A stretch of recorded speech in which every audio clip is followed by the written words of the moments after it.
Bonjour à tous, voici une vidéo vraiment très courte sur les triangles, donc une compétence spéciale sur les triangles pour les classes de 5e.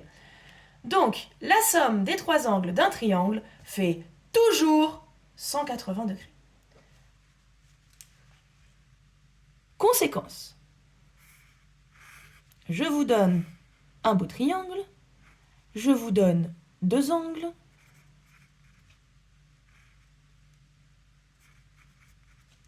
et je vous demande de me trouver le troisième. Vous allez donc faire la somme de ces deux angles-là.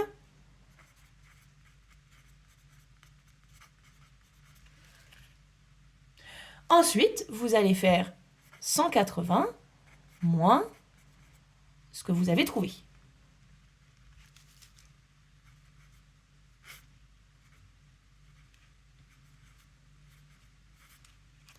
Et voilà. L'angle manquant fait 35 degrés.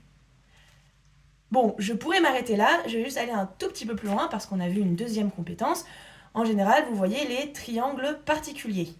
Alors, j'espère que tout le monde sait ce que c'est un triangle isocèle, un triangle rectangle et un triangle équilatéral. Je vais vous expliquer la conséquence, le lien en fait avec cette compétence-là. Donc, si je suis un triangle équilatéral, j'ai 3 fois les mêmes angles.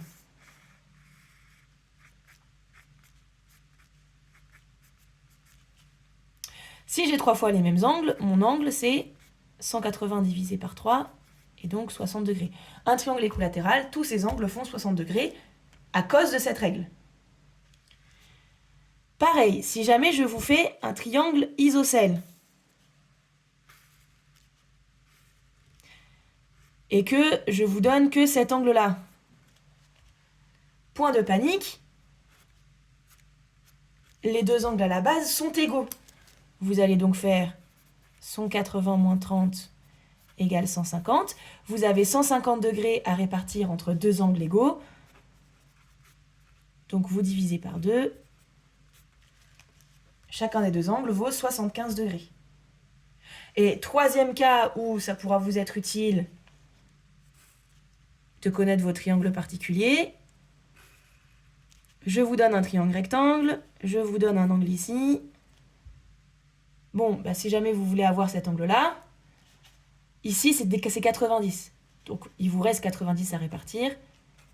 Il suffit de poser 90 moins cet angle-là et vous trouvez le troisième. Ça peut vous servir aussi dans l'autre sens, c'est-à-dire que vous allez trouver, je vais vous donner par exemple, j'en sais rien moi, deux angles ici, je vous dis qu'ils font 60 et 60. Vous allez calculer le troisième, vous allez trouver encore 60. Quelle est la nature du triangle? Le triangle est équilatéral. Je vous donne ici, je vais changer un peu mon calcul ici. Pouf. Donc, je vous donne un triangle comme ceci. Alors, qu'est-ce que je peux vous donner? Voilà, on va prendre ça.